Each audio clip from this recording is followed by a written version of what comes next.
Hello, 51st Parallel here. My name is Samuel. Today's guest is Karol. What can I say about him? Is it enough to mention that he works at the Institute of Migrants' Rights, or maybe that he hitchhiked not only in Central Asia, but also in South America? And yeah, I forgot to note that he is a geographer and almost a lawyer. Well, I guess I cannot say everything, but trust me, the list goes on. Everyone, please welcome Karol on the podcast.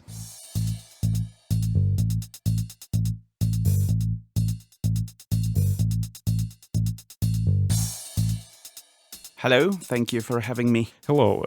Well, it's very nice that you came here to this podcast, and especially considering that you're a busy person. And let's also mention that you host some of the programs, or probably one program, right, here at the radio. Well, yes, currently I'm one of the hosts of the daily afternoon news program. It's called Dzieje się, so we could translate it to it's going on, or it's happening, or something's happening. But well, now I'm not that active in the radio, or at least not as much as I would like to be, because as you've already mentioned, I'm quite busy. But I used to do much more on the radio. I used to host my own two programs and podcasts, one about traveling, one about migrations. So, well, topics I know quite well, I'm comfortable with, and topics I find quite well important to tell people about. How often is this program? I mean, is it, first of all, is it like live program or is it recorded? Well, Dzieje się is live every day from Monday to Friday between 3 and 5 p.m. But my turn is actually every second Monday. Mm-hmm. Okay. So I'm like 1/10 of the crew, 1/20th actually, because we host it in pairs. Can you briefly describe the concept of this program?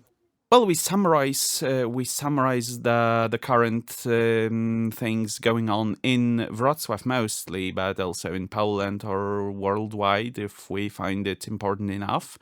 We invite guests who are involved in different kinds of events and phenomena that take place in our city, and we try to popularize the things that are worth talking about and taking part in.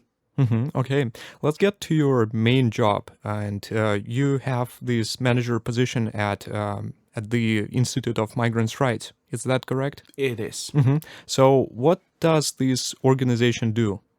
Well, the Institute of Migrant Rights is actually a part of much bigger organization called Foundation Ukraine, or Fundacja Ukraina in Polish. It is one of the biggest NGOs in Wrocław and one of the biggest NGOs in Poland that are predominantly involved in the long-term social inclusion of migrants. So the Institute of Migrant Rights is an organization or a branch of the foundation responsible for consultancy for migrants. And so we have general consultancy on online, on the phone, or in our office, where we can basically answer any question that a migrant would have. We have legal consultancy, entrepreneurship consultancy, career counseling, and a psychologist. So this is one part, the one part that I'm actually not involved in. But what my team does is trying to reach the local governments and, policymakers in general in the city, in the region, and in the country, and convince them that the social inclusion of migrants is something that is a very important social issue and is actually worth investing, because the authorities should actually consider it as an investment, because improving the level of life of any social group, especially a group that is a considerable part of the society in Wrocław, it is around 20%, improving a quality of life of such a vast and big and diverse social group, well, is actually an improvement of everyone's life on one hand, and on the other hand is actually quite profitable, because those people would later find better jobs, will go to better schools, will earn more money, pay more taxes. So even if you are radically materialistic and radically capitalistic, it is still a good investment. Another thing we do is expertise of different kinds. So currently we are actually about to begin two research projects, mostly about the war migrants from Ukraine living in Wrocław and in Lower Silesia. Okay, well, you explained that pretty thoroughly, I'd say. And I just got one more question. How and why did you join this organization? Actually, I wanted to work for Foundation Ukraine for many years, because I started cooperating with the foundation actually many years ago. It was around the end of 2018, and I used to be a volunteer, and I really liked the goals and the general mission of the organization, because I think that by helping migrants in Wrocław, in Poland, I actually have a lot of influence as an individual, a lot of positive influence on the society. It wouldn't be as big and as positive in a different kind of job. So social inclusion of migrants is actually a new field for Polish NGOs and for Polish government in general. So it is a thing that the Polish society didn't have to care about actually that much 10, 15 years ago, because we were actually one of the most homogeneous societies in the world. Somewhere around 96 to 98% of the society were Poles, like ethnic Poles. And now it changed. So the change in the ethnic structure, in the national structure of the society changed, but the policy and the services available didn't change accordingly. So we are actually in the forefront of this policy change that has to happen, because it did happen in other countries sooner or later, and actually the sooner the better, because there are countries that didn't actually do a very good job in this field, and now they suffer from social conflicts, internal ones. Okay, wow. That's interesting that you mentioned that, because I remember learning that like in Poland there are 96% of Poles, and probably the only country that has, or better had, the higher percentage was Japan. Probably, if I'm not mistaken. They still are quite homogeneous. Yes, this is true, because it's actually quite difficult to get to Japan permanently, to obtain a stay permit and to obtain citizenship. Is actually one of the most difficult countries to become a citizen of. You can go there and you can work there, and for some people it's actually a very good idea. But the cultural barrier is actually very big, and you actually have to struggle quite a while to adjust and adapt into this Japanese society. Okay. By the way, there was another thing I wanted to ask you. What challenges, let's say, you as an organization face, especially like with respect to the war that is currently waged against Ukraine? Well, with respect to the war, if I would speak in the name of the whole foundation, I would say that well, we take part in this war because we collect humanitarian aid, we collect equipment for the Ukrainian army, and we constantly send it to Ukraine, to the Ukrainian people and to the Ukrainian army, and we actively support the war effort of the Ukrainian nation. As the Institute of Migrant Rights, our biggest challenge was the huge number of refugees, of the war migrants that came to Poland and came to Wrocław in the beginning of last year. So the end of February, March, April, those were the most difficult months.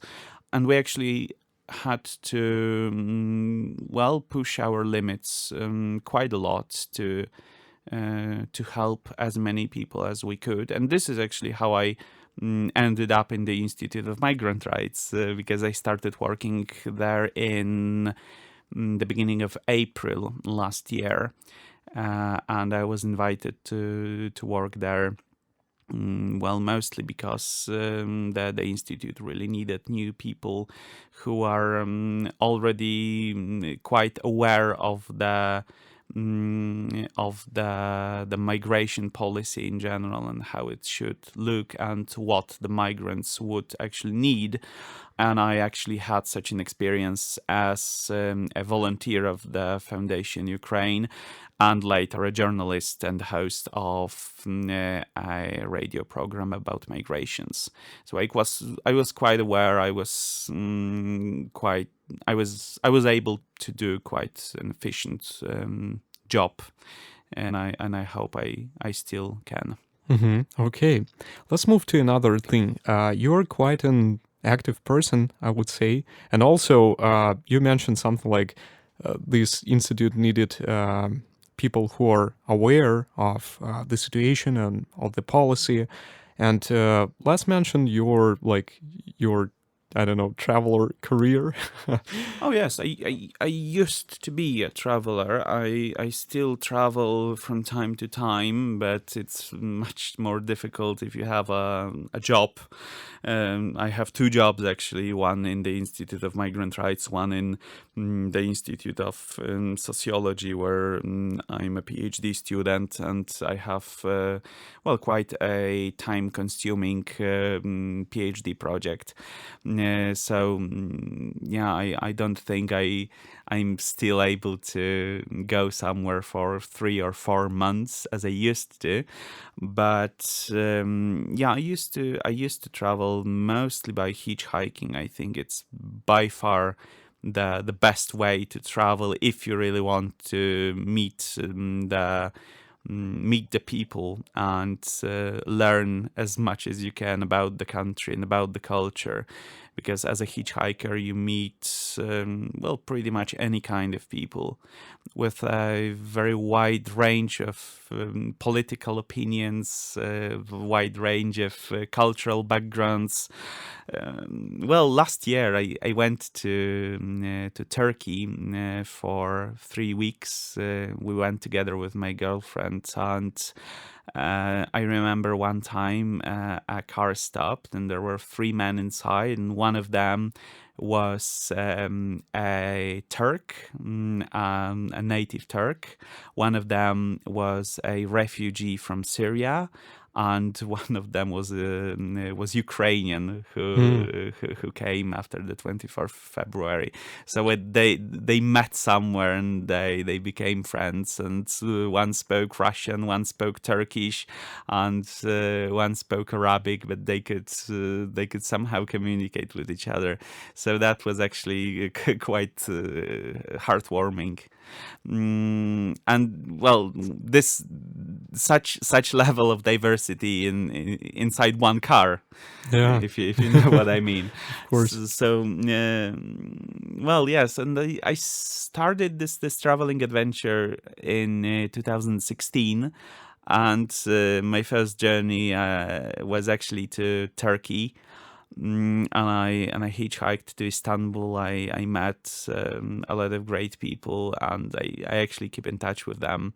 And well, I went to central Turkey, Cappadocia. Then in 2017, I went to Central Asia through the Black Sea coast to Caucasus, and then in an old post-Soviet ship across the Caspian Sea Okay. to Kazakhstan and then to Kyrgyzstan. And in 2018, I took it easy and I went to Ukraine for a month or so. And yeah, I stayed in Dnipro for quite a while, and then I went to a hippie camp called Rainbow Gathering on the bank of Dnipro River, and then I went to Moldova, Romania, and so on, all the way to Greece. To another rainbow gathering, and that journey was actually a preparation before my biggest journey so far. So I wanted to learn some survival skills and learn even more how to hitchhike properly, because it's a whole technique, it's a whole strategy. It's not as simple as you might think. And it was a preparation for the 2019 journey to South America, when I traveled from southern Brazil through Argentina, Paraguay, Bolivia, to Chile and to the Pacific coast, and then to Peru, and again Bolivia and Brazil, and back to Europe. Okay, wow. You've mentioned so many things. Let's focus on like your first journey, let's say from 2016, right? Yes. 2016, 2017, this period. Oh yeah, and first of all, it was all possible because you had like break during your studies, right? Yes, yes, it was possible because I didn't have a full-time job. I was a PhD student in geography, and back then the end of classes for my students was the end of May, and the beginning of classes was the beginning of October. So I actually had 4 months of holidays, and if I did everything I had to do, I could go and I could be absent for months, and it didn't really bother anyone. And it was actually quite helpful to be able to travel that much. Can we mention some stories from that period? For example, you said that you traveled to Cappadocia, right? And you wanted to see this festival. Oh, sure. Well, I remember I went there predominantly for the landscape, because it has quite a unique desert landscape with some rock formations that are quite rare, and I wanted to see the balloons that are quite a popular way to see this landscape and those rock formations, because as it turns out, they look nicest from the perspective of a balloon.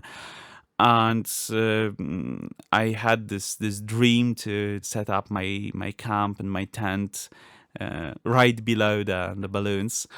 And I was walking around the area late in the evening, and I was asking people about the balloons, and they told me that it's actually quite far away, and it's actually like 20 kilometers away.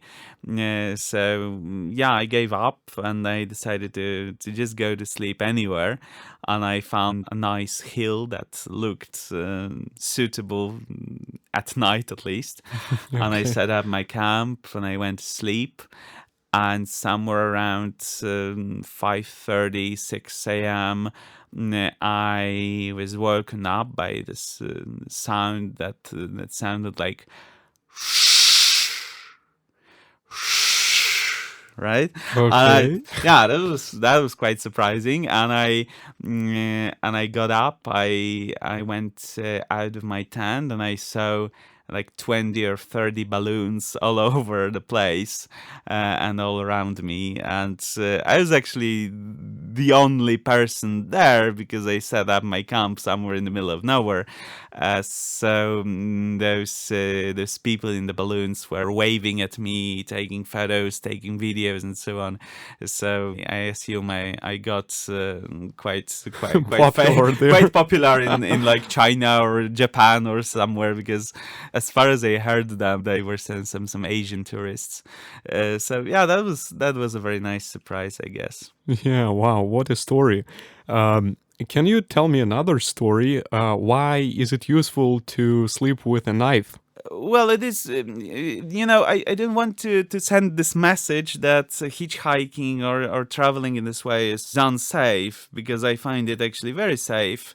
And I encourage everyone to try, because you don't really have to worry about anything. Of course, it's better to be prepared just in case, but as much as I have traveled in my life, I haven't really been in a dangerous situation, not even once. So just in case, I actually sleep with a knife in my sleeping bag. Well, my advice is actually to keep all your valuables inside your sleeping bag, because it is the last place a thief would look into. And you shouldn't really be afraid of your life or health or anything, more about your personal belongings, because a theft is probably the worst thing that could happen to you. And it actually happened to some of my friends. Try to hide your tent. Try not to sleep on a beach, especially if there are no other tents. It sounds romantic, but it is, well, not dangerous for you, but dangerous for your personal budget, right? So try not to do that. If you want to sleep somewhere in the wild, try to hide your tent at least a little bit. I always try to do it, and sometimes I do it more, sometimes I do it less efficiently. In the beginning of my second journey to the Central Asia, I remember covering my tent. I was really tired. I just went into a hazelnut forest just for a while, just like 20 meters deep. And I set up my tent, and I thought that, well, what can go wrong, right? It was like around midnight, and around 5-6 a.m. I would be already gone. But actually, around the dawn, around like 4:30, 5 a.m., someone tried to open my tent, and I was actually quite scared. I was quite a beginner back then, and I thought, crap, it's actually dangerous. And no, it wasn't. So what happened was that two Syrian refugees saw the tent and thought it's actually a very good opportunity, because if the tent was empty, it would mean that, well, someone left it because they didn't care, or someone left it because they didn't need it. So if you were a Syrian refugee and found a very nice tent in the middle of nowhere, you would be quite happy, because it is very useful if you are a nomad and you travel without well, basically any money. And when they found out that the tent is actually occupied, they apologized, or they made this like apologizing gesture, and they just asked me about lighter. With gestures still. The non-verbal communication is another chapter of my of my journeys, because it's actually quite useful, and you can communicate on a surprisingly advanced level if you really need to. So they asked for lighter. I gave them the lighter. They cooked something like 20-30 meters away from my tent, and then they they gave me back the lighter, and they went their own way. Well, it was a bit scary, true, but it wasn't dangerous in any way. They were very nice, and they apologized for the intrusion, and I very much understand why they did it. I would do the same if, Yeah, of if course, I was a refugee. For survival, sometimes it's very important. You also mentioned something like you went to this hippie camp, right? So let me ask you, are you a hippie? Rainbow gathering? Yep. Are all of their camps called rainbow gatherings? Well, mostly yes. Those open ones. Rainbow Gathering took its name not from the LGBTQ community, because it's a whole different kind of rainbow, but its purpose, this name's purpose, is to put a stress on the diversity, because the hippie community is actually very diverse and very inclusive. Okay.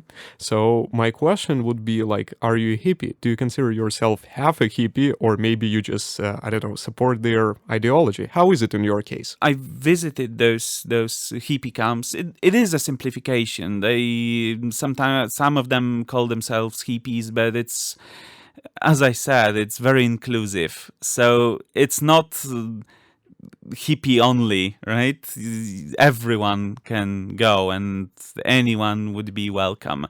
So some people actually compare it to tribal gatherings of Native American tribes. So all the tribes or representatives from every tribe gather in one place and spend some time together. And it can be that as well.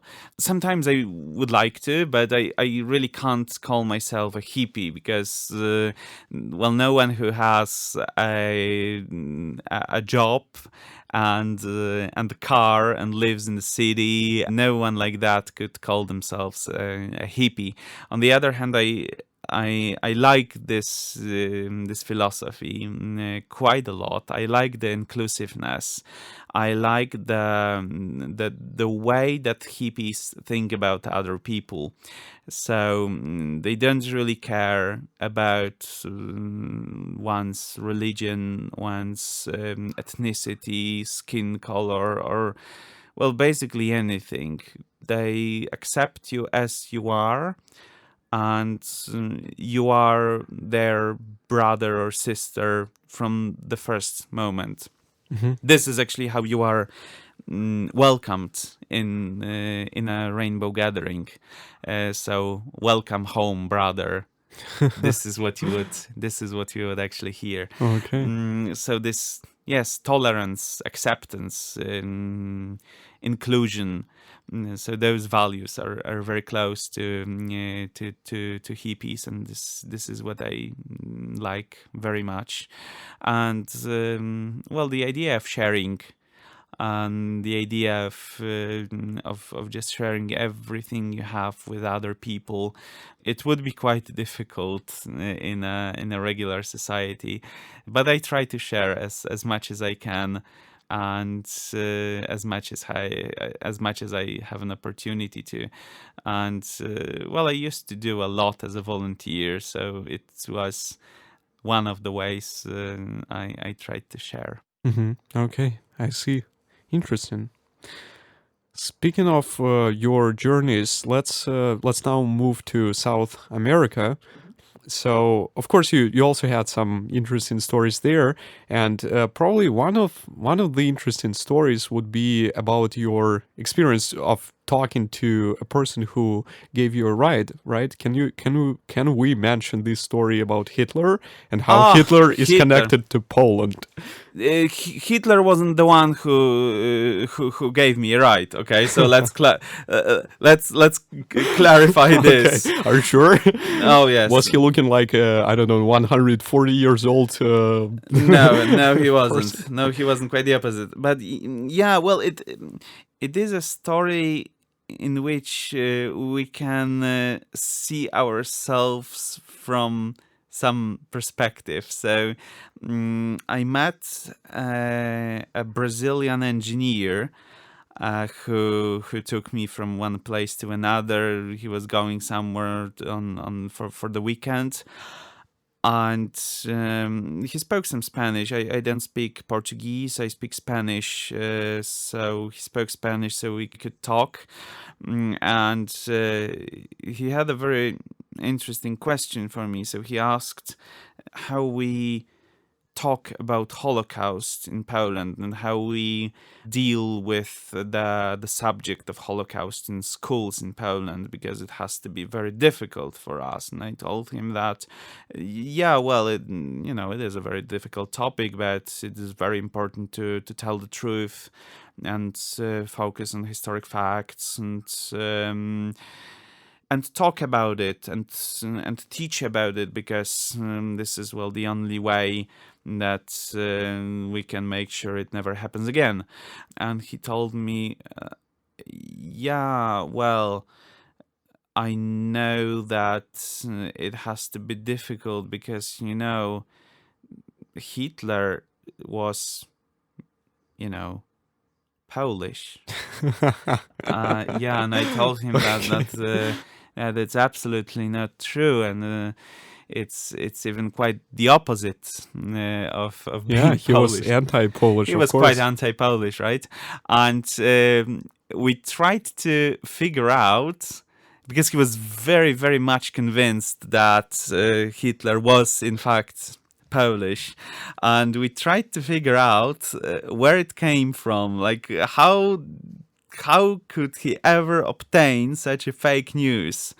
How could he absorb it?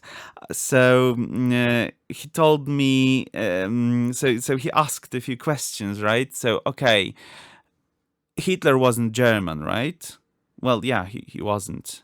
Okay, so he came from a small Central European country, neighboring Germany and smaller than Germany, but with a history very much connected to the German history, and with a white and red flag. Is that correct? And its capital's name starts with W, right? At least in Polish it does, and in Spanish as well, but with V in Spanish, and with W in Polish. And I sound like, yeah, I think I can see the source of the problem, right? Because there are, believe me or not, there are two countries that meet all those criteria, and another one is Austria, and Hitler was actually Austrian. Yeah. So why did I mention this mirror and this perspective from which we can see Poland and Europe thanks to this story? So for the people from the South America, Europe is as exotic and as different and as distant as the South America is for Europeans. So for them, the difference between Poland and Austria is like for us the difference between Peru and Bolivia, right? Mm-hmm. How many people could actually tell any difference between those countries? We don't know much about them. I know more because I've been there and I'm a geographer, but it's not a common knowledge, right? And it doesn't have to be. We are not all obliged to know every country in the world, but yeah, for them, Poland, Austria, well, small Central Europe. Yeah, it's white and red. It's either flag. one of them. Yeah, it's like, okay, close enough, right? You also told us the story about let's say the terrain of these countries, right? And for example, if I'm not mistaken, in Bolivia, you said that like Bolivia is pretty much it's really high up, like oh yes, yeah. Well, comparing to some other countries. Well, it depends where. Mm-hmm. Like, as far as I remember, like 40% of Bolivia are lowlands. Some of them are covered by tropical forests. Some of them, but by some like dry bushes. It's called Gran Chaco. But the majority of Bolivia is actually mountainous. Well, it's in the center of the Andes, so it can reach quite high. And well, one of the biggest cities in Bolivia are located above 3,000 meters above the sea level. Well, in Poland, we don't even have any piece of land on that altitude. So it is different in that regard. Yeah. How did you feel in connection to these heights, let's say above the sea level? Was it difficult? Was it easy? How was it? Well, the level of oxygen drops when you go up. The percentage of oxygen stays the same, but the air pressure and the air densities gets lower and lower. Well, it depends on the person. Depends on your genes, depends on where you were born. So people native to the Andes are quite well adjusted to this lower amount of oxygen available, and they cope with high altitudes quite well, as do Sherpas in Nepal, for example, right? They're like very good at climbing at this 8,000 meters high mountains without much effort, and like Europeans, they are not as good at it because we are simply not adjusted genetically, because we didn't have such necessity in the past, and our ancestors didn't. Like for me, the problem begins around 3,500 meters above the sea level. So I can already feel that I'm slightly weaker than normally. I can't walk as far with my backpack as I would in the lowlands. And above 4,000 meters above the sea level, the problem gets much worse. And somewhere between 4 and 4.5, I'm no longer able to think clearly. And of course, I don't faint. Nothing like that happens. But it's really difficult for me to actually function properly. Okay, so you can basically still feel the difference, right? Like, yes. compared. I feel the difference, and at 3,500, I clearly feel the difference. But I still can cope. I still can manage to walk like 30 kilometers a day or something. I'm just like I just have to put more effort into it.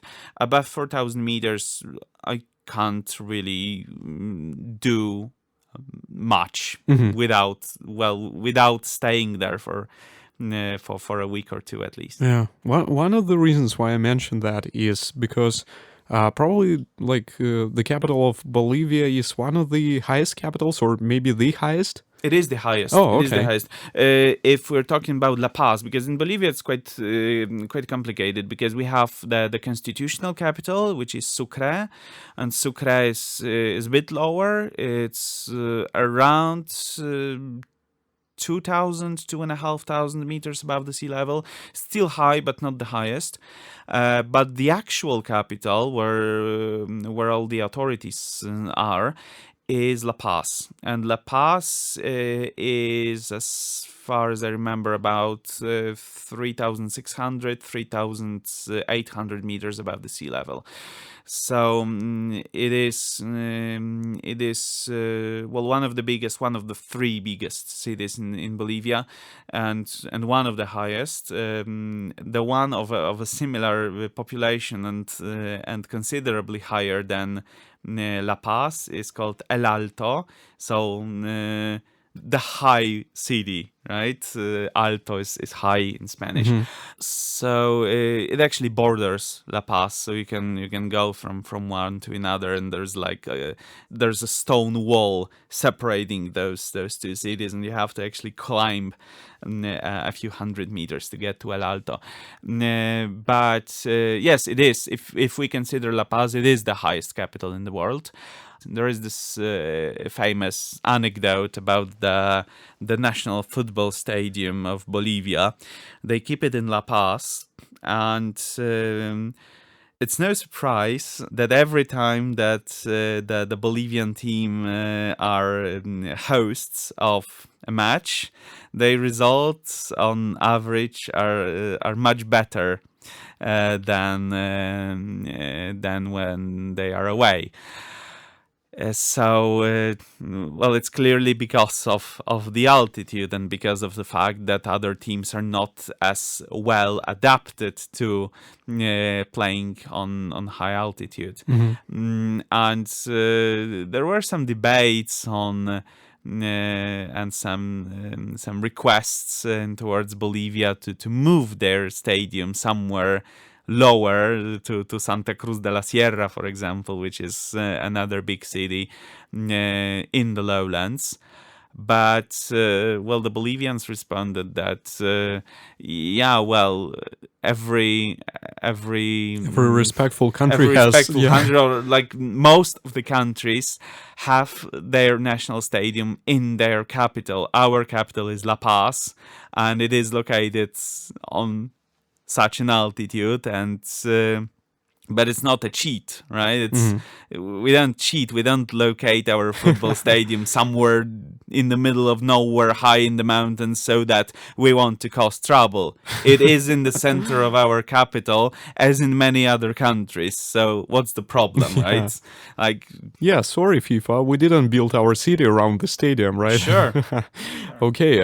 By the way, you also mentioned that there is this photo of Brazilian team wearing like oxygen masks during the break. Yeah, you can Google this photo. There is a photo of the most famous one is probably Brazil, but I bet it's not only them. So yeah, Brazilian team with oxygen masks next to the La Paz Stadium, because during breaks they actually inhale oxygen, so that it makes it a little bit easier for them to play. Of course.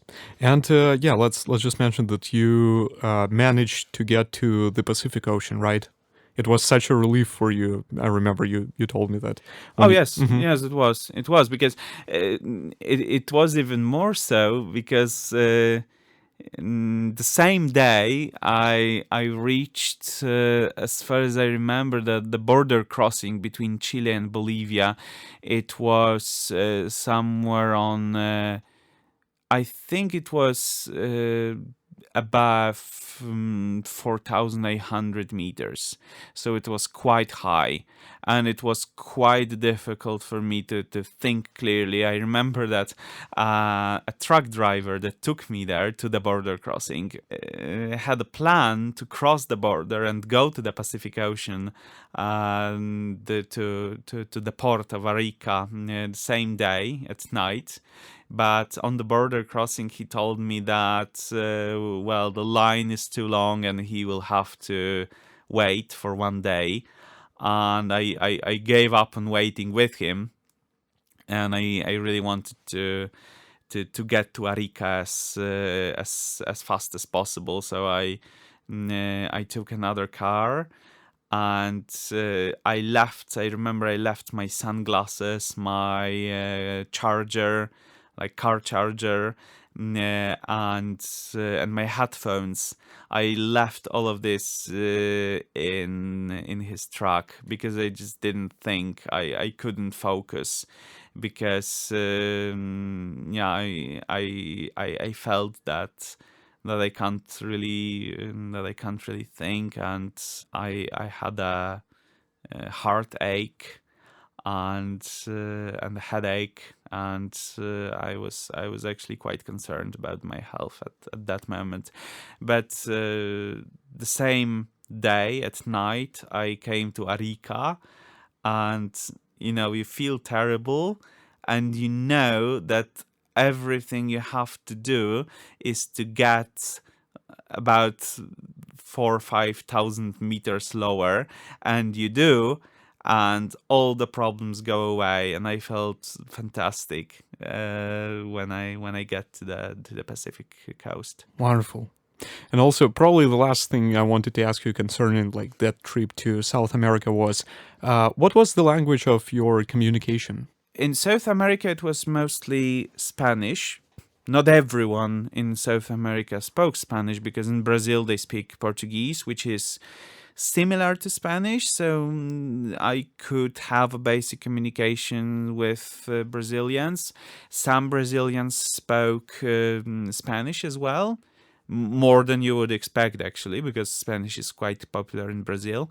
Not so many people could speak English, but in bigger cities, I met quite a few people fluent in English. So it was easier, at least for me, because my Spanish is far worse than my English, so it's much better for me to speak English. In some small villages in the mountains in Bolivia, some people actually couldn't speak Spanish, and it happens. Bolivia is actually a very multilingual and multi-ethnic, multinational country. Actually, its full name is Estado Multinacional de Bolivia, so multinational state of Bolivia. So it actually emphasizes this multiculturalism of this country. And I met people who spoke some like basic Spanish, and I didn't speak Spanish that well, and their basic language was usually Quechua or Aymara, so the languages of the two biggest native groups in Bolivia.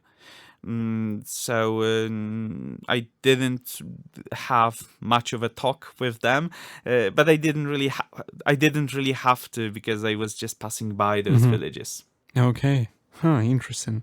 One of the reasons why I ask you about languages is because, if I'm not mistaken, you is it like in this program Dziesia that you speak Russian, or? Oh, no. Okay. We're talking about Что там. Что там? Yeah, of course. Sorry for mistaking that. But again, I just wanted to say that I'm pretty much impressed. Like you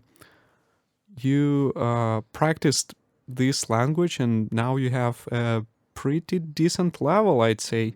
It's not it's not that common. Of course, like yeah, let's make a remark that we're speaking, and we are just we leave aside this aspect that is currently like very important, that we have a war, but still, I mean, just well, it is very important, and if you really want to live in a multicultural society, as I would love to live, it's a good idea to speak some foreign languages. Yeah, like of course, it's like very useful in my work and so on. And I found out at some point that I can learn a foreign language without that much of a problem. But well, on the other hand, let's look at it from another perspective. So I speak 4 languages, including Polish, and well, an average, let's say, Ukrainian student who came to Poland from Ukraine and like studies in Poland. So they usually speak Ukrainian and Russian. They speak Polish because they learn Polish in Poland, and they speak English. Well, at least. So yeah, I'm not that unique. okay. So I'm as much as a polyglot as an average Ukrainian student in Poland. But yeah, it is useful. It's useful in many different fields, like at work for sure, and especially at my work in the Institute of Migrant Rights. Russian is actually quite useful when you're traveling. Yes, it helps you. It helps you. Especially this trip to Central Asia, right? Yes, well, you would survive without Russian in Central Asia. We would survive without Spanish in South America, but it helps you, learn more about the culture and the people, and have some deeper conversation and understand them. Can you tell me the thing that you've learned in while working in this Institute of Migrants' Rights? What is one of the important things you've learned there? I learned a lot of things in the Institute of Migrant Rights, but one of the most important and influential on my life in general are that some challenges and some problems and some phenomena, especially social phenomena, are common to every society worldwide. So now we have migrants from the east in Poland, but Polish people are migrants in the west as well, and they too have some challenges, and they too face discrimination, and they too have integration, adaptation barriers, and so on. So there are some simple solutions, but they require some political will, and they require some goodwill from the society. So this is one thing. Another thing from the institute, another valuable lesson, is that some problems are very, very small in the beginning, and they are very hard to notice. Almost impossible to notice sometimes. And at that stage, I'm talking about ethnic discrimination towards, Ukrainian people, for example. Now it's not that much of an issue, right? There are some incidents, right, here and there, nothing to worry about, right? On the other hand, those incidents are this beginning stage of a bigger potential problem for the future. So we have to react. Same with some other barriers, like language barrier and so on. So we have those barriers. We have some migrants that have some difficulties to find better job because they don't speak the language that well. Minor issue, someone would say, but on the other hand, in a few years, we would have a very big problem, because those people will obtain Polish citizenship without being actually included in society, without learning Polish, and they would start to create ethnic neighborhoods and so on, and social exclusion as a systemic problem. We don't have a systemic problem yet, but we have to take care of it. With social exclusion as a systemic problem, social exclusion of one social group leads to increased criminal activity, increased social conflicts, and so on. So I really don't want this kind of a future for my country, and this is what we try to prevent from happening. Mm-hmm. Well, I think you're doing a great job, and thank you very much for coming to the podcast, and it's been a pleasure talking to you. Thank you very much. This episode was recorded at Radio Luz, LUZ, on campus of Wrocław University of Science and Technology. You can find more episodes on our YouTube channel, as well as on various other platforms connected to Radio Luz. You can write to us to 51st.parallel.podcast@gmail.com, which is 51st.parallel.podcast@gmail.com. Thanks for listening, and see you next time.